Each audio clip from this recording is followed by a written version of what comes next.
Hello, hello. I'm sorry. I know that probably no one is watching, but I just reset the router here, and I just wanted to check if uh, if this connection is any better than where I left off. Hello, everyone. Hello, everyone. Hi, hi. So I already did two live streams. I don't know, half an hour ago. I don't even know what time it is, but we ran into connection issues. And Aziza had that too for the stream she did for the Anisons. So I don't know. We first thought it was her phone, but now my phone's doing it as well. So,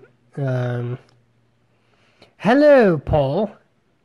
Um, so I just wanted to check what the what the connection is like now. So I just walked over to the mailbox and I found this. So I thought at least I have something to show you. But any feedback? Is the video quality okay? Is the audio quality okay? Is it? Hello, Sarge. What a pleasure to see you here. Of course, I just you know, people just so people know. This is a Sarge board pen. This is a Sarge board pen. I just open up another pen pouch here. This is a Sarge board pen. This is a Sarge board pen.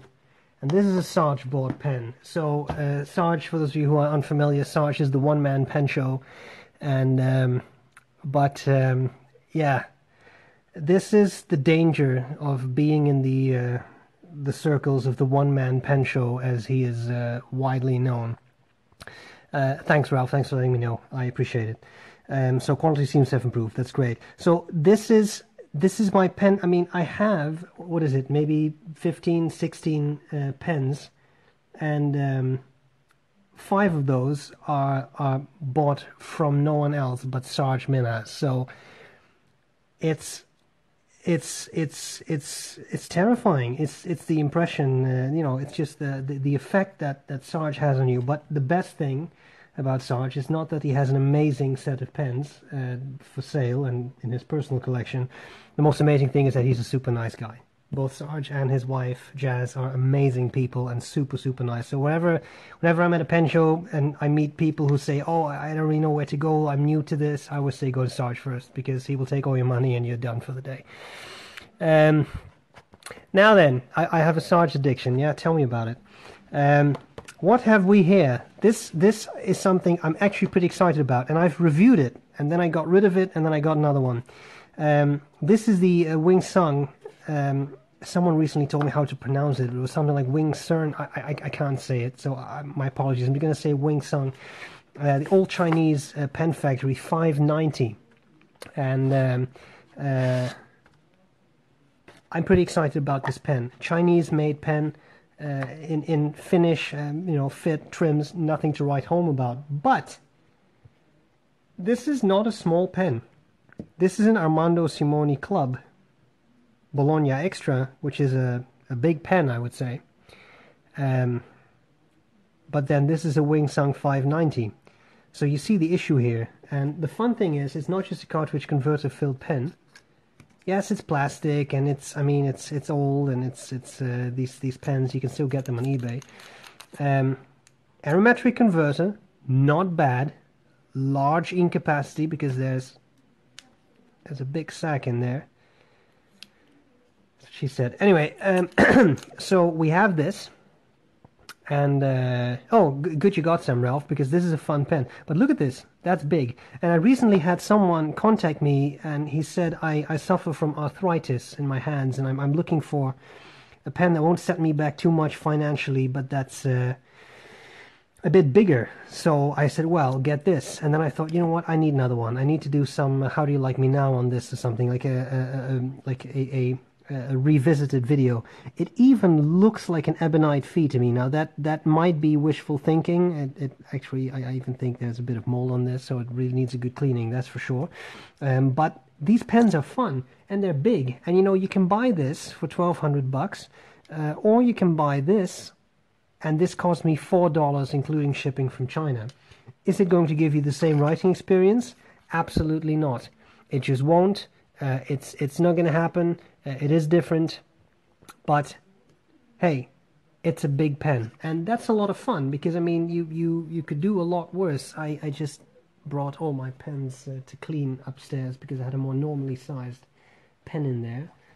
But you see, it even puts a Yardeled Viceroy Grand to shame in its in size. So yeah, there is that. But you know, so kind of fun. So I thought what we should do is do the completely irresponsible thing. I just keep talking while I'm walking around here. That's a nice thing about a phone, isn't it? You don't even clean the pen. You just get some ink out. Now, we all know what to reach for when it comes to well-behaved ink. So here is just some Waterman. Just going to ink this up. Hasn't been cleaned, hasn't been used. Is that really mold? No, I don't think so. I think it's just a bit of dust. Okay, well then here we go. Let's destroy some some ink. Aerometric converter. Haven't measured the capacity. Will do so at some point, but not while you are watching because that's boring stuff. I have a towel here off screen. Just wiping that pen. Let's see what we get. Because showing off a pen and not showing how it writes, of course, that's a sin, isn't it? Yeah, Ralph, make no mistake, boy. This is a large pen. It's no joke. Here you have an Omas Paragon Grand, and it's smaller than that pen. So you got a big pen. The only thing is, it's light because it's all plastic. It's not celluloid. There's no fancy filling system. It's pretty light. Yeah, that's an excellent comment. Someone says nice thing is that they take number 6 nibs. Correct. That is definitely a nice thing. And someone who just joined in, is it a vintage Wingsong? Yes, it is indeed. It is a vintage Wingsong. Pretty fine-ish nib, but as you can see, haven't cleaned this, came out of a box, probably been in a storehouse for a couple of years. Writes immediately. Is it the smoothest writing experience I've ever had? Let me say this about that. No. But, you know, it's not terrible either. And it's definitely fun. So I can already tell what's going to happen. Next time you see Sarge at a pen show, he will have a pen pouch with 500 of these and nothing else. No, that's probably not going to happen. That's probably for the best. But in any case, this is a fun pen. I like using this. The end of all things. Stream seems to be holding up, so no end of that yet. A fan of mine here from Minneapolis. I was in Minneapolis once, was I? No. Yes. Maybe. I don't know. I wasn't there. I was only in an airport. Was that Minneapolis? I think so. That's a double city, right? God, my geography is terrible. But thank you. Thanks for the kind words. Oh, you're getting one. Sarge says he's going to have one made in bronze Arco. Yeah, that sounds like a great idea. I can picture that. Maybe with an interesting logo on top there or something. Yeah, it's number 6 nib means you can easily pull this, put in something else. I remember the other one I had. I just ground into an italic nib, and then you have something. If you waste it, I mean, I say again, I just checked it. It was something like $393 for this pen, including shipping from China. I mean, that's pretty sweet. Minneapolis, St. Paul. See, haha, I knew it. So it's fun, and this was Waterman South Sea Blue, huh? Just to be sure. But hey, cute pen, nice, big. This definitely requires a bit of a polish because I mean I can tell that it's not really been used for a bit. The threads need a bit of a good cleaning. But hey, put the whole thing in the sonication unit and you should be fine. But for that, you get a pretty nice oversized pen. So if you've always wanted to try out the famous oversized pen and see if it's really something for you, I think you could do a lot worse than get one of these. Hello, welcome back. Sorry I disappeared earlier. So far this stream seems to be holding out, so that's a miracle. All we did was reset the router. Notice how I said router, not router. Isn't it? So yeah, one thing that I wanted to point out, and this is I have to admit that it's not really my doing. It's actually a joke I stole from someone. I mean, Lord Windermere is here for you. Because he really wanted to tell a joke, and it's not mine. Someone recently posted this on Aziza's feed, but I couldn't help myself. Oi, lads and lasses, I have a question for you. What's the difference between a dirty bus station and a lobster lady? A lobster lady with large jubblies. What's the difference? Do you know? Now, let me tell you, mate. A dirty bus station is a crusty bus station, but a lobster lady with large chubblies is a busty crustacean. In it. Alright, that was enough for the comical interlude. We shall now continue with the order of the day, as my granddad would say. I know what you really want to know. What you really want to know is...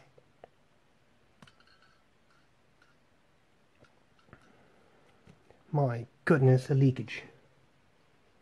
Flinging that around a bit too much, probably. What you really want to know is... If I had to pick between the Namiki Emperor, another Sarge Miller has B.R.E, and the Wingsong, which would I pick? Well, obviously the Emperor, let's make no mistake. But... Here you have the Emperor with a Mont Blanc exclusive ink for Geneva that was sent to me. I only have a little bit of that. And here you have the Wingsong. A different writing experience, obviously. The Emperor is definitely heavier. But size-wise, I'm just closing that valve there. sorry about the bad humor, Sarge. I do apologize. But, you know, we have to keep the youth happy in it. As you can see, size-wise, this is really not that horrible. Hello, Chris. Clearly, Emperor has a much bigger nib that is a lot bigger. A lot bigger. But the Emperor nib is bigger than pretty much any other nib, so that's not really the difference. But size-wise, sure, the Emperor is a bit girthier, but lengthwise they're very close. So all I'm trying to say is, if you are trying to make that step and you think, well, should I get an oversized pen? Are my hands too small? Will I be able to handle it? Trust me, I get these sorts of questions a lot. Alright? I think you could do a lot worse than get something like this. Just because it's a fun pen. And it's you know, it's a good size to give a shot, I would say. Here's another pen. Earlier in this video stream, I brought that pen up to clean it. But earlier in the video stream, I had my trusty Opera Elements in fire. Someone asked when that's going to go up in the personal pen video, the personal pen collection video series on YouTube tomorrow. So if you're interested in my Opera Elements, tomorrow I will publish the video on that pen. Here we have a... yes, try to find an Namiki Emperor for $3.93 shipping included. Yes, I like that would be a find. If you ever see Namiki Emperor that's actual authentic Namiki Emperor for $4, then you should do whatever it takes to buy that. Here's another pen I bought from Sarge, and I have not yet done a full review of this, which is a shame.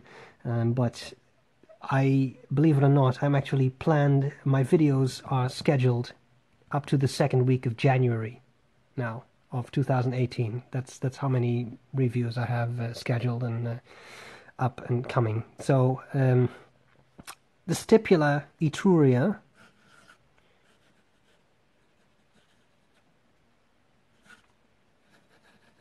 I should just try to write this as legibly as I can, because otherwise people are going to ask. It's a hard word to pronounce for non-Italian speakers. Etruria, especially if you try to do it with an English accent. And it's not just any Etruria, it's the Etruria Magnifica. Sorry for the horrid writing, but if I try to write legibly, it's even worse than usual, it seems. The nice thing about this pen is that it has a titanium nib. So You can push that a little bit, have to be a bit careful, but I have really enjoyed this titanium nib, just because even in everyday writing, you know, you make your grocery list, carrots, meat, jetpack, etc. You can just add that nice bit of character to your handwriting, which I think is a lot of fun. So there is that. Wonderful pen, and in contrast to the regular Etrurias, it's also a piston filler. I don't know exactly. It's I understood it's some sort of fancy system with the piston seal moving around a piston rod. So when you turn this piston, this knob actually doesn't come out. So it's a piston moving. I don't know if I haven't verified that because I really opened it, but it's an interesting filling system for sure. And it's just a little bit bigger, a bit heavier than the regular Etrurias. Do I have a favorite Monteverde ink? Someone asks. I haven't used a whole lot of the Monteverde inks. I'm sure it's they are nice. I have seen a couple.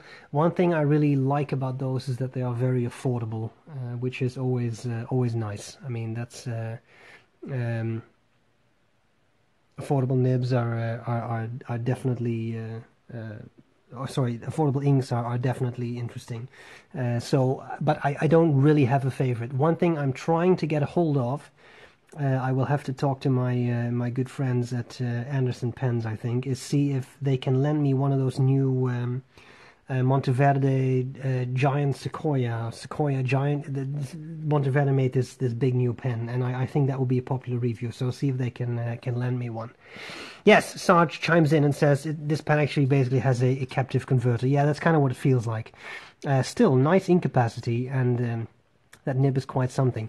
I had never, and this is actually a very good question for Sarge too, I had never seen a gold-colored titanium nib. I'd only seen those sort of dull, dark gray ones, and it's kind of fun that this one is gold-colored. So, Sarge, do you know of any other pens that have a gold-colored titanium nib? Not that I need one, but just because someone may ask at some point.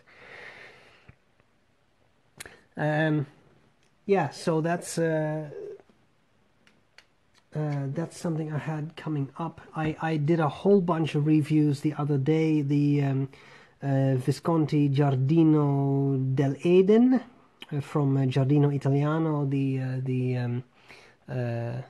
Italian pen company. They had a Visconti make a special pen for them when they were in existence for 20 years, so 20th anniversary of their shop.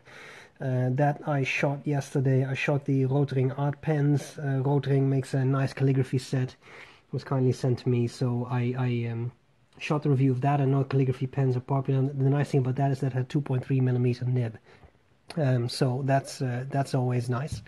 Yeah, a couple more things coming up that I'm fairly excited about. Such as the a new Karas Customs pen that will be reviewed soon. There's of course all those videos in the personal pens. I mean, there's another Yardelet coming up in that. There is the superbly obscene and weird Visconti Speak Easy, which is a very interesting pen. Just 1 second, because I'm reading what Sarge is saying, and because the orientation of my phone, I have to twist my head every time I try to read something. Sarge says that titanium nib is an early version. That's all I know. Maybe they decided to drop the plating so that people recognize that it was titanium. Makes sense. I know that... oh, I'm completely blanking out on his name now, but there is a person in the Netherlands who makes 3D printed pens out of titanium, and I saw one of his titanium gold alloys, and it looked like this. It gets that dull gold color, not the shiny gold that you would get on a solid gold nib. So maybe it's something to do with that. But interesting that they plated that. So this review is coming up too at some point. It's a pen that I definitely love and hate at the same time. It's monstrous, but on the other hand, the celluloid is beautiful, and of course the fun thing in all this is the hidden alcohol compartment, which doesn't make any sense on a pen, but it's kind of fun, kind of like a novelty. And it even has, and I can't really show you that here, I'm sure my camera won't pick that up, but this little Visconti logo there, actually right now it says whiskey. Now you can rotate that and have Visconti logo. You can put in sake, tequila. I'm just reading it out because I'm sure you can't really see it. What's that? Cognac, grappa, of course, Italians, vodka, rum, and that was back to whiskey. So you can label what alcohol is in your little cubby hole, your little compartment. Are Italian high-end pens a little like their car equivalent, temperamental? Excellent question. I would be inclined to say it depends a little bit on the brand. I have not really had issues with, say, Omas, sadly gone. I have not really had issues with Delta, and I heard that they have officially closed their doors today, so Delta has gone too. Oh my God, consternation! Yes, consternation, Delta has gone too, so Omas has fallen. Delta has fallen, which is a shame because both brands they made superb pens. I can honestly say I haven't really had any issues with Stipula. I've never had issues with an Aurora, but when it comes to Visconti, that makes up for everything because I've had many issues with Visconti. It was actually, I hope he doesn't mind me quoting him here, but he said, "What do I need to do with this?" And I said, "Well, He laughed and he said, "Yes, you made the mistake of buying an Italian." Am I back? I am back. So he said, "You made the mistake of buying an Italian pen. It's like an Italian car. They are sexy, but they are temperamental." And I mean, I love Visconti. I think some of the designs they do, I mean, you can say a lot about this. It's weird, but I've not seen anyone else do this. Now, whether you really need a pen with an alcohol compartment, I don't know. But even something a bit more toned down, like an Opera Master, beautiful pen. Great size, great filling system. Now it has a beautiful gold nib that Mr. Masayama tuned for me, and it's a dream, an absolute dream. So I think the issue is it depends a little bit on the brand, the Italian brand. I cannot say every Italian brand, or sorry, every Italian pen will have issues, especially if you buy a Visconti with a palladium nib. You could run into issues, and those issues can also be resolved if you give it to a professional, but of course, if you buy a pen, especially one that costs more than a couple of bucks, you would want it to write, and that's the way it is. And I can't really justify pens that don't write. It's that simple. I know that all the Italian brands are okay. Bye, Sarge. Fun having you here. Thanks for the input. It's always fun hanging out with you. Yeah, what is it with all these Italian pen brands falling? Well, it's not just the Italians, right? We lost Conway Stewart too a while ago, which was a giant shame because I think they made some very pretty pens, but they're gone, and it saddens me because Conway Stewart was a wonderful brand. Omas was I mean, look at this. They created this, right? So I mean, beautiful pens. And enormous shame. Delta with their Dolce Vita and that bright orange, beautiful pen. So if you want a Delta, buy it now. Wherever you can get it, get it. Okay, a question from Gordon. If you could start all over with your refined tastes, what would be your next level pen choice? Lamy Safari, sorry, not the Lamy Safari. The Lamy 2000 is a classic pen. Designed in the 1960s, looked futuristic then, looks futuristic now. They clearly did a magnificent job at something like that. A very well-made pen that has been tweaked just a tiny little bit here and there through the years, but that's been a great pen. Not a pen that necessarily does a whole lot for me. I don't really like the looks that much, but that's personal. It's a great pen. If I were to pick a pen, if you were to tell me right now, you have to buy one pen, that's the only pen you can have, it has to be under $150, I would say the Faber-Castell Emulsion. It's a weird pen. It looks weird. It's kind of strange. It's a bit short, but it's very bulky. I don't find the looks anything to write home about, really. But those nibs, steel nibs, some of the smoothest nibs I've ever used. I'm not just talking about steel nibs. I'm talking about nibs, full stop. Super, super smooth, pleasant writers that really really stood out to me. So if I have to pick, I would pick that. Someone remarks that there is a company in the UK making pens with the old Conway Stewart material and their equipment. That's correct. Bespoke British pens. I had a very pleasant meeting and chat with Francis at the DC Pen Show. Very, very nice guy. Really pleasant. Who is doing just that. He